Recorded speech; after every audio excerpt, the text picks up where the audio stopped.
种情况呢，是在学术界里边呢，是之所以教科书，它最终是取决于学术研究的成果，所以是学术研究成果的一种反映，是一种写照。那么关于渤海国它的居民呢，它究竟是哪些人组成的？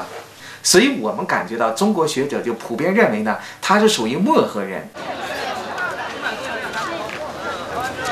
그렇다면 중국 역사 교과서에서 발해가 처음으로 등장하는 것은 언제일까? 제작진은 중국 고서점과 골동품이나 고서적을 파는 풍물시장 등을 돌아다니며 옛 중국 교과서를 찾아보았다.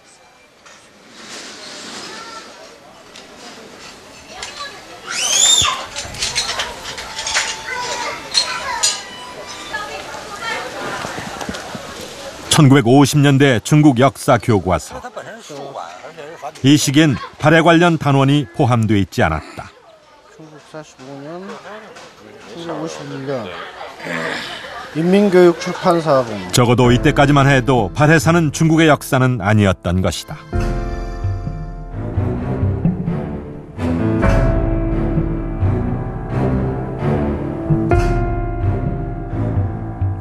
중국 역사 교과서의 목차를 정리해 놓은 역사 목록서. 이 목록에서 확인한 바에 따르면 중국 역사 교과서에서 발해는 말가래라는 단원에 처음 등장한다. 발해와 고구려의 연관성은 처음부터 서술하지 않았다.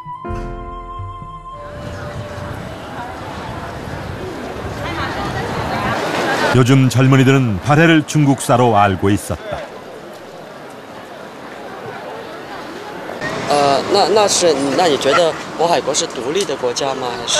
不是啊，只是一个地方政权啊。一个历史上的地方政权。如此而已。渤海国一直是我们国家的一部分。就它是由摩诃族那个建立的，然后在唐朝是一直受我们唐朝的管辖。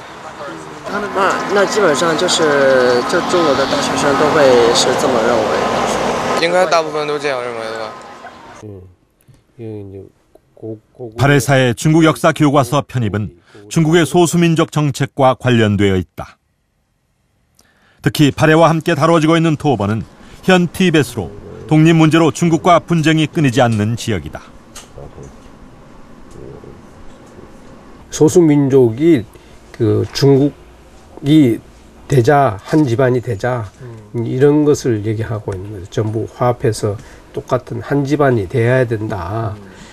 민족사적 소수민족의 어떤 역사 부분에서 그걸 더 강조하는 거죠. 중국 소수민족은 전체 인구의 8%에 불과하지만 이들이 차지하고 있는 영토는 중국 전체의 60%에 달한다. 소수민족사를 중국사로 편입함으로써 분리 독립과 같은 문제를 사전에 차단하려는 것이다.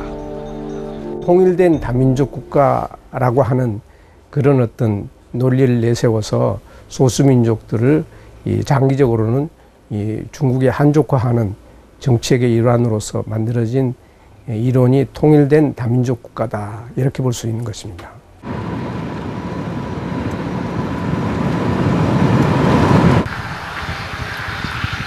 천년 만의 모습을 드러낸 발해 황후의 묘. 발해가 말갈이 세운 당의 지방정권이라는 중국의 역사 왜곡에 맞서 발해가 고구려의 문화와 전통을 계승한 나라이자 황제의 나라를 자처했던 독립국가였음을 당당하게 증명하고 있다. 그러나 중국은 발해 황후의 진실을 애써 외면하고 있다. 중국학계 이제 공식적 논리인 그 통일적 다민족 국가론에 따라서 소수민족의 향배가 굉장히 중요하게 생각되기 때문에 거기에 맞추어서 이 발해사 같은 역사, 기존의 이제 고구려사뿐만 아니라 중국사라고 이제 왜곡하는 것도 그런 정치적인 논리가 많이 깔려 있고, 너무나 중요한 것을 발견하고도 오랫동안 전체적으로 공개를 하지 않고 있는 것은 정치적인 그런 면도 있다고 봅니다. 이것은 발해를 어떤 고구려 유민국가라고 하는 한국학계라든지 또 발해가 그 황제국을 칭했던 자주국이다라고 하는 데 대한 중국학계의 어떤 좀 어떻게 보면 두려움이라든지 어려움 이런 것이 있지 않나 해서 빨리 공개를 하지 않는다고 생각합니다. 중국의 통제 속에서 진실이 은폐되고 왜곡되지 않도록 발해 황후묘는 공개돼야 한다.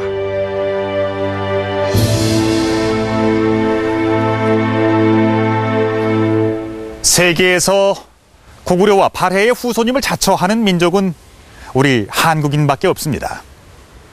중국인도 러시아인들도 고구려와 발해의 후손임을 자처하진 않습니다. 그것을 역사 주권이라고 부를 수 있다면 우리에겐 발해의 역사와 그 실체를 연구할 권리가 있습니다.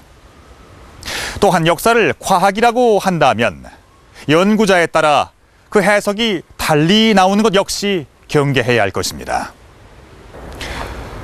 역사 스페셜 제작진은 중국 측이 하루빨리 발해 황후묘 관련 유적을 공개하고 관련 국가들과 공동 연구를 진행할 것을 촉구합니다.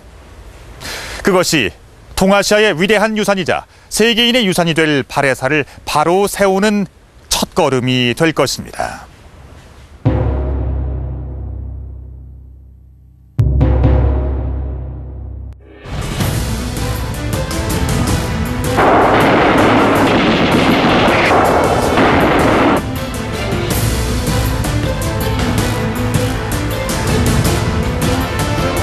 본인이 해인사를 아니까 그걸 공격을 안 하신 거예요. 절대로 절에 가서 손도 대지 말아라.